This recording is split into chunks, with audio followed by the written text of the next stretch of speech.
Olá, uma boa tarde. Ser missionário no Japão foi algo que o padre Nuno Lima descobriu ao mesmo tempo do ser padre. Pouco antes de ser ordenado, a Sociedade Missionária da Boa Nova estendia a sua ação à Ásia, inaugurando no Japão, concretamente em Osaka, um trabalho de presença e também de silêncio. Vamos, neste programa, perceber como a missão se realiza num contexto e cultura muito diferentes da europeia. Boa tarde, Padre Nuno. Muito obrigada por estar na nossa companhia. Boa tarde, obrigado É um pelo gosto convite. recebê-lo aqui. Muitíssimo obrigada. Muito obrigado. Numa geografia com menos de 1% de população que se entende católica, que se reconhece como católica, que missão de evangelização é que desenvolvem os missionários da Sociedade da Boa Nova? O trabalho, em geral, pode-se caracterizar como atenção às paróquias que nos são confiadas. A Igreja no Japão está organizada como a Igreja Universal, com paróquias, e a nós somos confiadas paróquias dentro da Diocese de Osaka. Eu estou neste momento encarregado da paróquia da Catedral de Osaka, mesmo no centro de Osaka, e a nossa presença é, em primeiro lugar, estar atento às pessoas que vêm à Igreja. Numa dinâmica muito normal, aquela a que estamos habituados aqui também no Ocidente. Sim, se quiser, o trabalho da paróquia, desde a catequese, a preparar depois os casamentos e todos os sacramentos, tudo isso, a liturgia, se quiser, é um trabalho muito normal, sim. Mas depois, tendo em conta essa característica que referiu e que é uma característica visível e bastante conhecida do Japão, que é o número minoritário dos católicos, a nossa presença, eu pelo menos tento também estar um pouco mais aberto àqueles que estão fora, que não são aqueles que vêm à nossa igreja. E pronto, tento estar através de várias presenças em contacto com eles. E com um carisma da Sociedade Missionária da Boa Nova assente numa prática apostólica consagrada à evangelização, à pastoral missionária, optando por situações de primeiro anúncio, como é que este primeiro anúncio se faz numa cultura tão diferente, onde o silêncio e a presença têm um peso e de alguma forma reconfigura este anúncio? O silêncio a evangelização faz-se por palavras também, mas sobretudo pela nossa presença e às vezes é preciso estar também em silêncio para, em primeiro lugar, e aí que eu posso, revendo estes 25 anos de presença no Japão, posso ver que o facto de nós irmos e termos que aprender uma língua, ter que aprender de uma cultura tão diferente, obriga-nos a estar muito tempo calado, começando pelo tempo que vamos à escola de japonês, que não podemos falar, não nos podemos exprimir em japonês, estamos muito tempo calados, mas é esse tempo de escuta, se quisermos, do diferente, da cultura japonesa, das coisas que, se quisermos, o espírito vai também trabalhando na cultura japonesa. Nesse tempo em que esteve calado, o que é que ia percebendo? Até porque eram os seus primeiros anos de padre também. Ia percebendo que, de facto, havia muitos modos que o espírito ia trabalhando e havia muitas coisas que nós, da cultura japonesa, olhando com cuidado, vemos que pode ser aí também por aí que o espírito vai trabalhando. E quando eu digo agora a palavra cuidado, estava-me a pensar exatamente no cuidado que as coisas têm no Japão, a gentileza das pessoas, esse cuidado que há na cultura japonesa, essa atenção ao outro, que se manifesta em diversas coisas, pode ser um modo também de a gente entrar em contacto e em diálogo com as pessoas. Há um termo em japonês, e peço que me corrija se eu disser errado, Ichigo Ichie. É um tempo, um encontro. De que forma é que isto também marca o ser padre e o ser padre no Japão? Essa expressão é uma expressão da cerimónia do chá, não é? Dessa cultura da cerimónia do chá, em que a própria cerimónia, e se quisermos é de facto daquelas coisas, daquelas riquezas da cultura japonesa, que é o facto de servir um chá, fazer disso uma cerimónia e fazer disso próprio uma cerimónia do encontro. E essa expressão que diz Ichigo Ichie significa que esse encontro é único e irrepetível. Portanto, é um momento que deve ser vivido na sua quase sacralidade, que pode ser interpretada assim.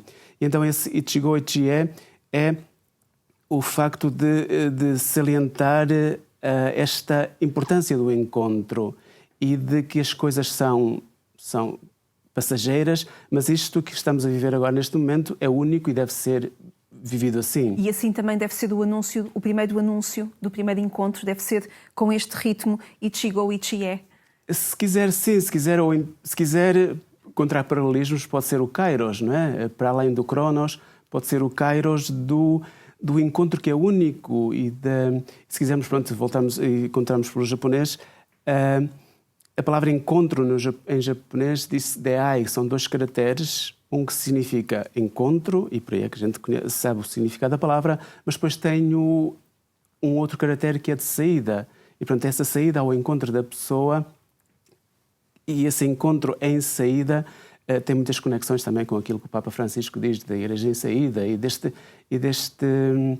movimento de ir ao encontro do outro. De que forma é que ler os silêncios, não ter pressa, respeitar o tempo, perceber que o tempo é diferente no Ocidente e no Oriente, de que forma é que isso vai reconfigurando a sua missão? Quando há 20 anos chega ao Japão, como é que este silêncio vai marcando também o seu estar ali? Como é que perceber que o tempo é diferente do nosso relógio do Ocidente, como é que isso vai marcando? Antes disso, convém dizer que o tempo cronológico é o mesmo no Japão, e o tempo cronológico numa sociedade japonesa é bastante estressante também. Mas contradiz-se depois, entra em confronto, digamos? Portanto, isto para dizer que o Japão não é uma cultura idílica em que não os stresses da sociedade cotidiana, da sociedade moderna, estão presentes também no Japão. Mas de facto, se nós estivermos atentos a essas dimensões, vemos aí possibilidades de fazer silêncio e para ir ao encontro. A mim, por exemplo, fez-me refletir o facto de, na língua japonesa, o verbo vir ao final da frase e o verbo, sendo positivo ou sendo negativo, pode alterar completamente o significado da frase. Isto é, os japoneses respondem sempre sim ou não ao início da frase, de uma conversação, dizem sim ou não. Mas esse sim ou não é o sim ou não afirmativo ou negativo. Não é afirmativo ou negativo no sentido do conteúdo da frase, mas em relação àquilo que ouviram da pessoa. Por exemplo, estamos agora a falar, eu digo sim, mas posso depois alterar o sentido da frase. Certo. Só que o mas japonês vem só ao fim da frase. Certo. O que significa que eu, para saber o significado da frase, tenho que esperar até ao fim para ver se vem o mas ou não. E por isso obriga-me a fazer silêncio. Nós, em português, né, falamos uns ao mesmo tempo que os outros. Sim. E nesse sentido, a própria aprendizagem do japonês, não só pela necessidade de fazer silêncio porque não sabemos falar japonês, mas também a necessidade de parar para escutar o que a pessoa diz até ao fim, para saber o que é que ela quer dizer. E isso tem um impacto na relação. Se pensarmos nas relações aqui no Ocidente, em que já estamos, nem sequer esperamos que a pessoa chegue ao final da sua frase para logo dizer alguma coisa, e isso impacta a relação que se tem. O tempo pede um respeito, pede um silêncio e pede um encontro, uma sintonia naquilo que a outra pessoa está a dizer. Eu penso que sim, que altera muito o modo como nos relacionamos uns com os outros. E se quiser até o modo, por exemplo, como rezamos. Eu às vezes dou por mim a ver, agora quando celebro em português, a missa é mais rápida em português do que em japonês. O ritual é o mesmo, mas a missa celebrada em japonês, eu pessoalmente, quando celebro em japonês, celebro de um modo mais tranquilo, mais lento. Interiormente também mais sereno? Eu penso que em português também, em português sobretudo, não tenho o stress da língua, também eu celebro interiormente bastante serenamente. Mas fisicamente, e agora estava-me a recordar, quando estivemos em Fátima, e quando houve o grupo japonês... Durante a peregrinação da Sociedade Missionária da Boa Nova. O grupo japonês rezava a Ave Maria e as pessoas respondiam antes de terminar a Ave Maria. Porquê? Depois eu pus-me a pensar porquê. Porque havia duas coisas, que era a Ave Maria era rezada mais pausadamente e, portanto, fazia ali uma pausa no tempo em que terminaria a nossa Ave Maria em português e as pessoas respondiam em português, não deixando de terminar a Ave Maria.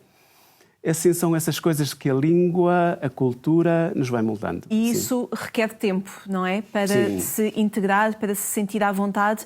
E agora, concretamente, nestes desafios que tem na Catedral de Osaka, que é um local, sendo religioso, é um local turístico também. Que desafios é que lhes chegam perante este stress diário, mas também perante esta tradição que procura ir buscar a harmonia, o silêncio, que está na base daquilo que é também a história deste povo?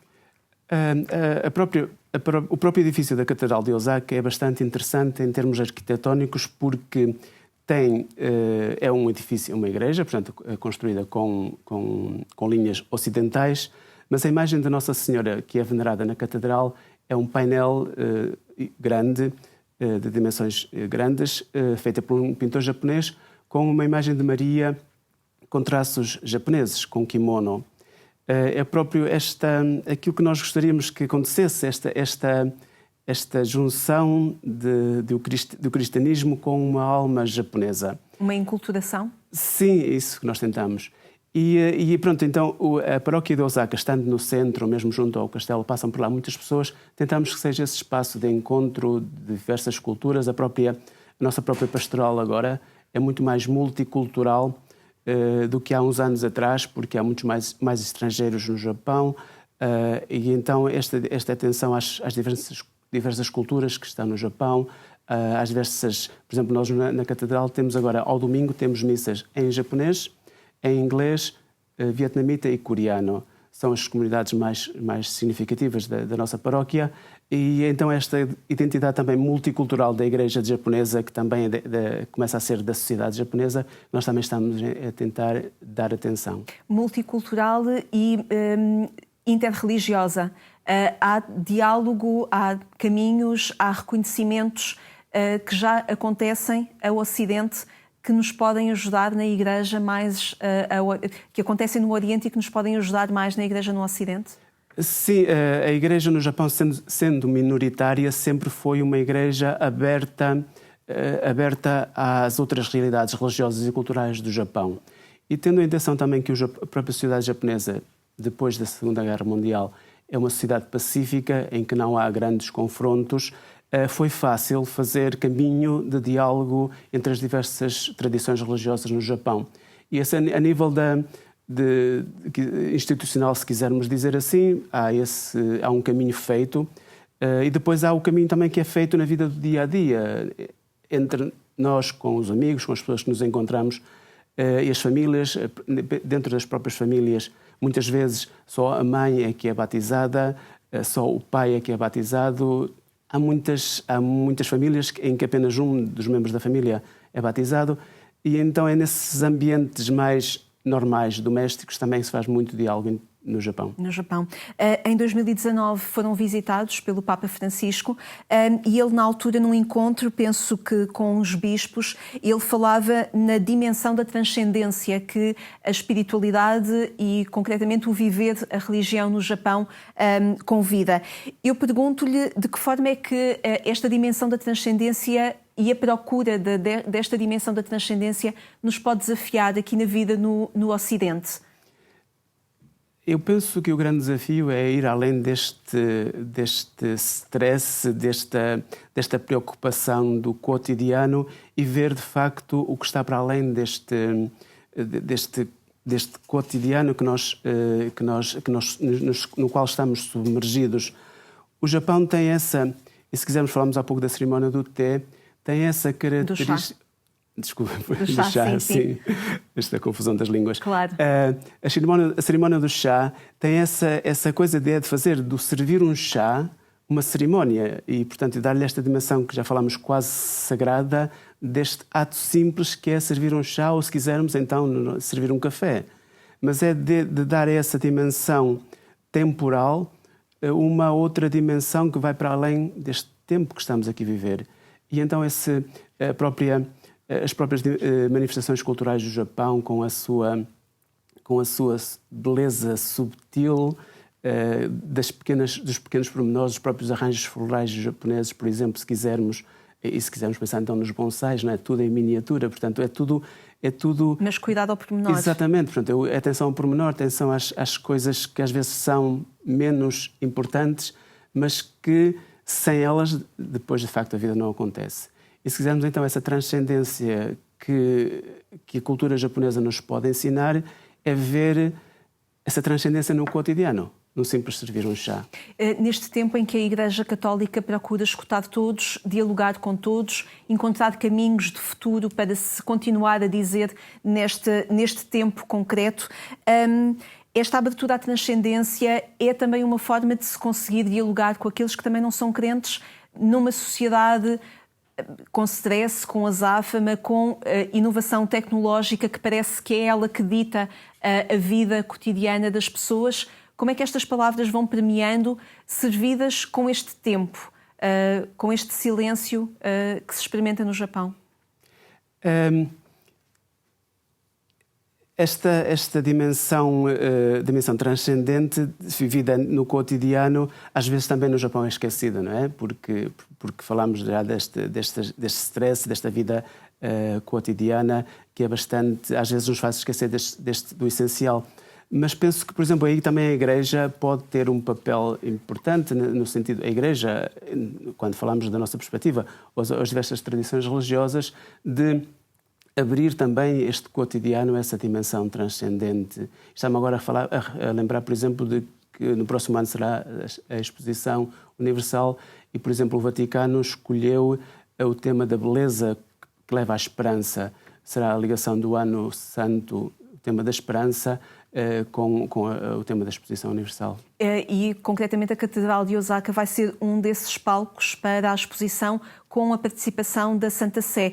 E o Padre Nuno Lima é um dos comissários na organização desta exposição. Sim, sou o vice-comissário do pavilhão do Vaticano e estamos a trabalhar, de facto, para que a presença do Vaticano, da Igreja, neste evento, que é a Exposição Universal em Osaka, não seja apenas no terreno da Expo, mas seja também na Catedral ou noutras igrejas da Diocese, para que este movimento da esperança, que será do próximo ano santo, seja também uma mensagem que possamos transmitir à sociedade japonesa neste momento. Precisamente porque o tema é projetando a sociedade do futuro para as nossas vidas. A Exposição Universal, que vai decorrer entre 13 de abril e 13 de outubro, exatamente, procurando também que a religião, a transcendência, a procura espiritual tenham uma palavra a dizer na sociedade do futuro. Exatamente. Portanto, o Vaticano vai estar presente com uma obra significativa dos Museus do Vaticano.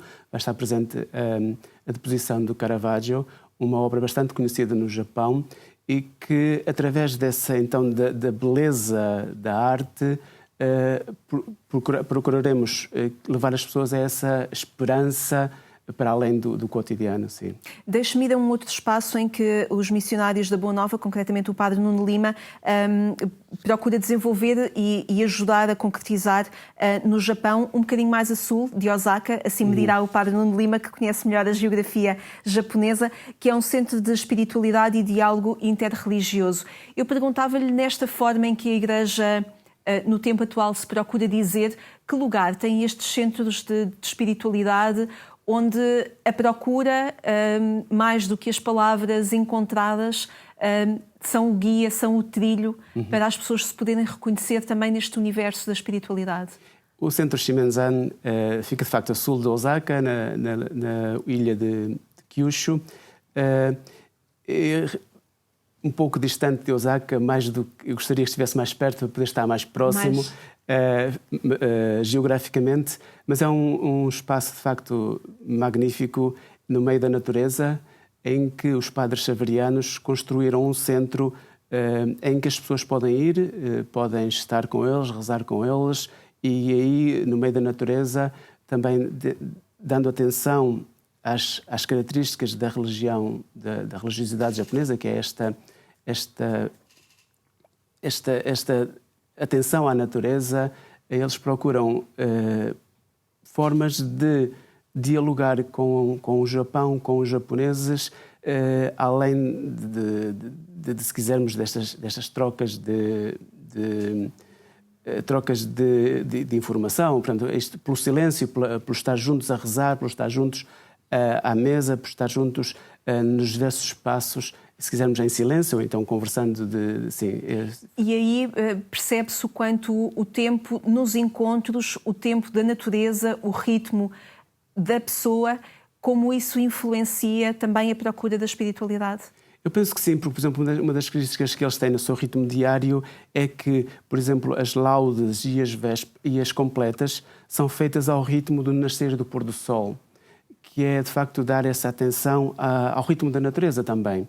E depois incorporam, por exemplo, nos diversos tempos da comunidade, incorporam uma coisa, o SAMU, que é um tempo de trabalho em silêncio, se quisermos um tempo de trabalho, mas depois acaba por não ser um trabalho, acaba a ser um tempo de uma prática religiosa também dos templos zen, em que, cuidando do espaço que está à nossa volta, fazendo aquele espaço à nossa volta um pouco mais belo e organizado, estamos também, por um lado, a cuidar de nós próprios, mas também a cuidar do mundo à nossa volta. Importaria trazer estas experiências do Centro de Espiritualidade para locais como Osaka, para cidades mais rotineiras, com mais stress, com mais agitação? Seria importante, mas também seria difícil, não é? Porque, dada a importância do espaço também, porque, de facto, no meio da natureza é mais fácil estarmos atentos a estas coisas. No meio de uma cidade de 10 milhões de habitantes é um bocado difícil estarmos, de facto, atentos a estas coisas que são óbvias e são importantes, mas que às vezes a gente esquece. Deixe-me consigo, Padre Nuno Lima, antes de terminarmos a nossa conversa, olhar para aquilo que pode significar a Jornada Mundial da Juventude em 2027 na Coreia do Sul. Se o ano passado recebemos aqui mais ao Ocidente, a Jornada Mundial da Juventude prepara-se agora mais ao Oriente. Que desafios é que entende que os jovens e que a Igreja mais ao Oriente enfrentam e que oportunidade pode ser esta também de viver uma Jornada Mundial da Juventude naquela geografia? Nós olhamos com expectativa para a Jornada da Juventude na Coreia, porque de facto é bastante próximo. Será um modo também de estarmos mais próximos destas jornadas que até agora penso que na Ásia se fizeram apenas nas Filipinas. Nós, na Diocese e a própria Igreja no Japão, procura sempre impulsionar os jovens a participar, porque numa igreja minoritária como a Igreja japonesa, os próprios jovens às vezes sentem-se mais minoritários, porque são poucos dentro do número geral da comunidade. E às vezes eles sentem-se mais minoritários. Por isso esta participação numa jornada de juventude em que podem encontrar jovens da mesma idade de diversas culturas, de diversos países, é para eles também um modo de experienciar esta Igreja universal que é feita de diversas culturas e diversos povos. Por isso vamos tentar que mais jovens de Osaka e do Japão estejam presentes na Coreia. Será uma boa oportunidade para isso. Padre Nuno, muitíssimo obrigada por ter estado connosco. Uma boa estadia aqui em Portugal e um bom regresso a Osaka. Muito obrigado. Muitíssimo obrigada. Obrigado. O programa Eclésia não vai de férias, continua aqui na RTP2. Estamos consigo a cada dia e também em permanente atualização em agência.eclésia.pt. Desejo-lhe assim umas boas férias, se for o caso, mas regressa amanhã aqui à nossa companhia. Até amanhã, se Deus quiser.